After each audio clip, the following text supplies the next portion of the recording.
All right, the last half of this chapter is all about dealing with money. So we start off with compound interest. Now, compound interest was in pre-cal. It was also in Algebra 2. But this equation is a little bit different than what you've seen before. It works the same way. It's just the variables are put in a little differently.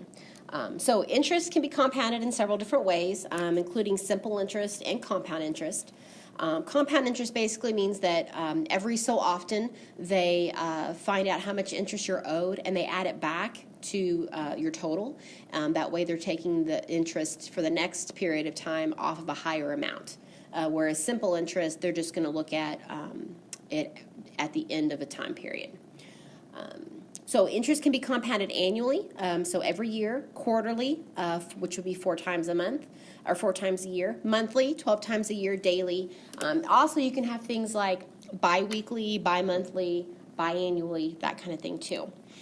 Interest, it can also be compounded continuously, but we won't talk about that in here. But if you remember using the PERT formula, that's a continuous compounding. You can also use these for investments and for credit cards. So it's not going to necessarily just be a savings account. It could be, like I said, something else too. So simple interest, this is not in your formula booklet, but your simple interest is just taking the interest paid is the principal, the amount of money that you're starting off with, times the rate as a decimal, times the amount of time that you're doing that. And you will have a couple of those in your homework. Compound interest, your future value is equal to the present value times 1 plus r over 100k to the kn power. Now, in your formula booklet, this one is given to you, and you're given what all the letters stand for. So FV is your future value, PV is the present value of what you're investing or borrowing. Now, it doesn't say the starting amount, it just says present value. Okay. R is the rate. It does not say not as a decimal, but if it's a 5% rate, then you put in 5. So that is different than when you use this formula before. K is the number of compounding periods per year. Now, this part is not in the booklet. That's just kind of FYI. Those are the ones you would deal with the most. And then N is the number of years. So if they do happen to give you something in months, you would need to convert that into years. So here's how it works. How much money would you have if you initially invested $50 at 4.8% interest compounded monthly for 3 years? Now, I highly recommend that you kind of out to the side make a little chart of all of your numbers. How much money would you have? I don't know that. That's what I'm trying to figure out. My present value, that's the $50. That's what you're investing initially. The rate is 4.8%. 4.8 is what you're going to plug in. The K is the number of compounding periods per year. So K is monthly, which means 12. And then N is the number of years. That's going to be 3 years. So here's what this is going to look like in the calculator. Your future value is equal to 50 times 1 plus 4.8 over 100 times 12 to the 12 times 3 power. Now, be careful about how you put this into the calculator. You might want to do a couple of just side computations. So 12 times 3 is 36. You could just go ahead and change that to a 36. And then this part right here, it's really important that you either have that in a parenthesis or that you go ahead and just make that be 1200. If you don't, and in the calculator you put 4.8 divided by 100 times 12, it's going to divide by 100, get an answer, and then take that answer times 12, which is not the same thing. So let me show you how that would look in my calculator, because I feel like most of you have one that works in a similar manner to me.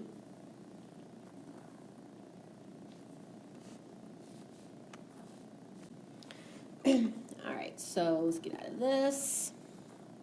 All right, so we have 50 times, parenthesis, 1 plus 4.8 divided by 100 times 12. Close that parenthesis, do a power. Now, if your power does like me, you don't have to worry about putting it in a parenthesis. If it doesn't, then you need to put it in a parenthesis, although it's not going to hurt for you to go ahead and have it in one. Now, this is without doing any side computations, but like I said, you might just want to go ahead and make that be 1200. You might want to just go ahead and make that be 36. But I've used the parentheses properly, so I can do this and go ahead and get the answer. I hit enter. Now, money, you want to round to 2 decimal places, so this is going to be $57.73. So $57.73. All right, now, what if we did the same amount of money, same interest rate, but now we look at simple interest? Okay, so the simple interest formula is way simpler than the other. The principal here is $50. The rate, now this time you put the rate in as a decimal. And then the time, that's going to be 3 years. Now, one thing I wanted to look at here real quick, back on your other stuff. It does say in your formula booklet for the compound interest, just wanted to come up here real quick, it does say R%, so that's how you'll know that that number needs to be a percent, but the simple interest you do as a decimal. So your interest would be 50 times 0.048 times 3 is $7.20. Now that's just the interest, so we add that back on. That would be $57.20. So in this case, it's only $50, it's only 3 years, but by compounding it monthly, I'm making an extra $53. Okay. So let's see, monthly, compound monthly makes an extra 53. Sorry, my panel's being weird today. Hold on here. Okay, sorry about that. It makes an extra 53 cents. Now, do pay attention to the directions. Are they asking for how much interest? Or are they asking for the total amount?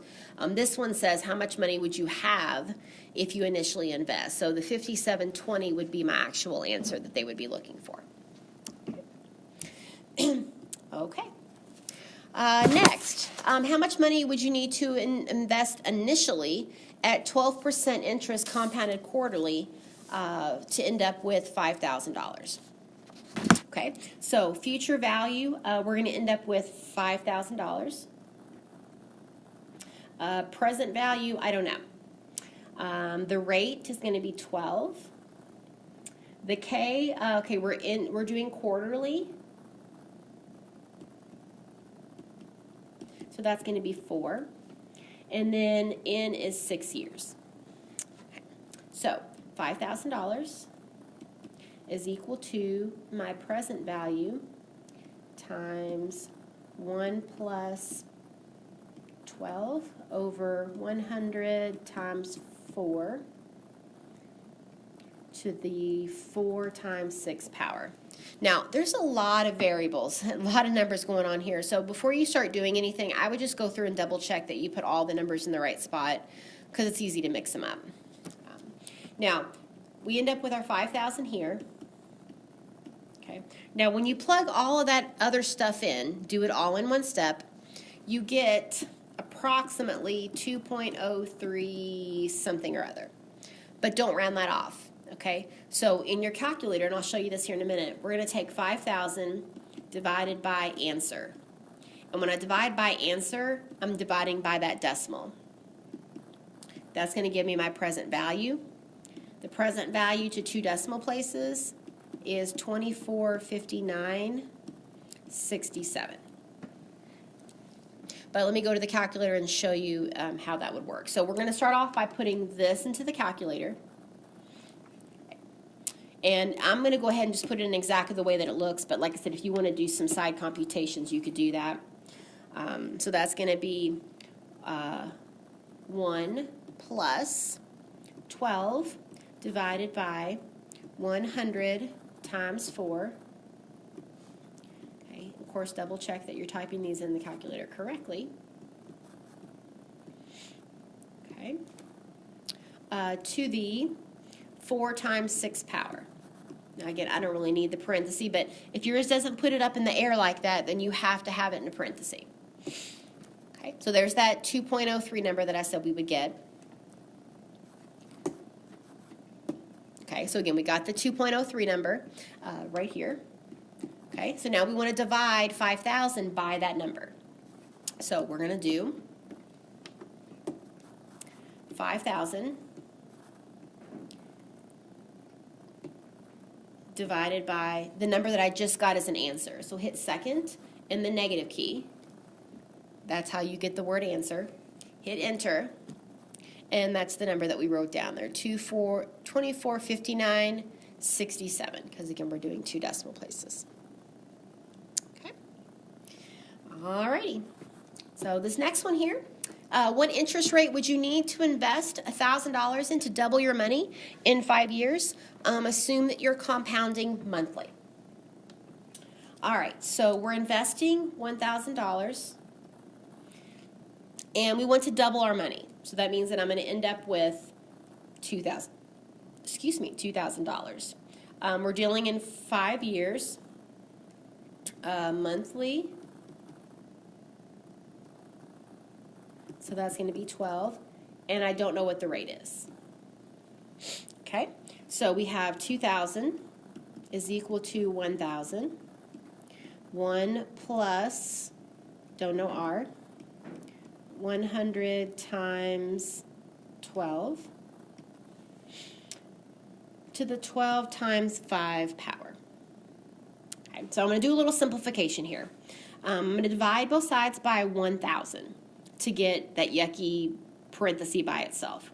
So 2 is equal to 1 plus R over 1,200 to the 60th power. Now I'm going to solve this by graphing.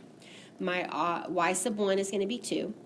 My y sub 2 is going to be 1 plus R over 1,200 to the 60th power.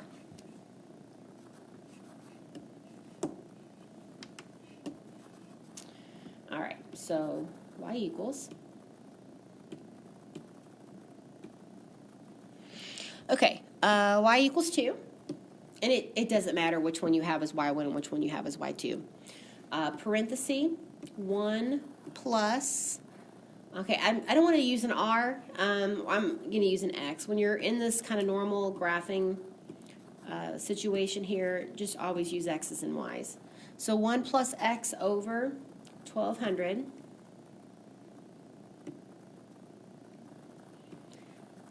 to the 60th power. All right, now as far as what should my window be, I'm looking for what kind of interest rate. I'm going to say probably the interest rate's going to be less than 20 because interest rates normally aren't super big. So I'm going to make my window here. I'm not going to have a negative interest rate. So we'll go from 0 to 20, let's say, and I'm just going to go by ones. A normal viewing window goes from -10 to 10, so that's 20 ticks. So that's pretty normal there. Okay, for my y, I don't know what y needs to be, but we don't need it to be negative. I know that my highest, or that I have a y equals 2, so I know that at least it's going to have to be 2, but I'm going to want to see where the line y equals 2 intersects with my other line. So let's just go to 10. I really don't know what it needs to be. We're just kind of taking a guess here. And I'm going to go by actually 0.5. Because I'm trying to get it to intersect with 2, I don't want to go by ones because 2 will be down pretty low. So let's just see how this looks. Okay, there's the y equals 2. And here's my other graph.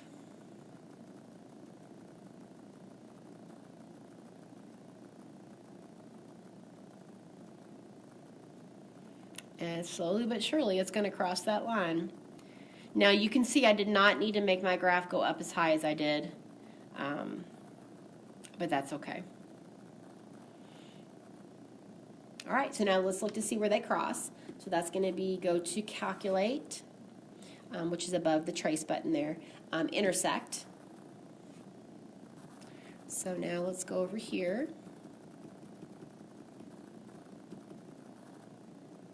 Okay, and hit enter, enter, enter. We're looking for our interest rate, which was X. So X would be 13.94, blah, blah, blah. If we do our 3 sig figs, 13.9. But we need to double the money in 5 years. So if we do the 13.9, because the number is 13.94, if we did the 13.9, that interest rate wouldn't be enough because it would give you a little bit less than $2,000. So we'll have to go ahead and round it up to 14%. I feel like in this situation, they're probably going to have you round to the nearest percent anyways, but that's what we want to go here. So our R turns out to be 13.94 and such, but we're going to round that up to 14% to make sure that it doubles our money. Again, otherwise the 13.9 would not be enough to double. Now tomorrow we're going to look at some of the same stuff, but looking at it with the calculator. There's a program in the calculator that you can use. And then the last section of this chapter will be on depreciation and appreciation, which works pretty much the same using this formula, but we'll look at those questions later on.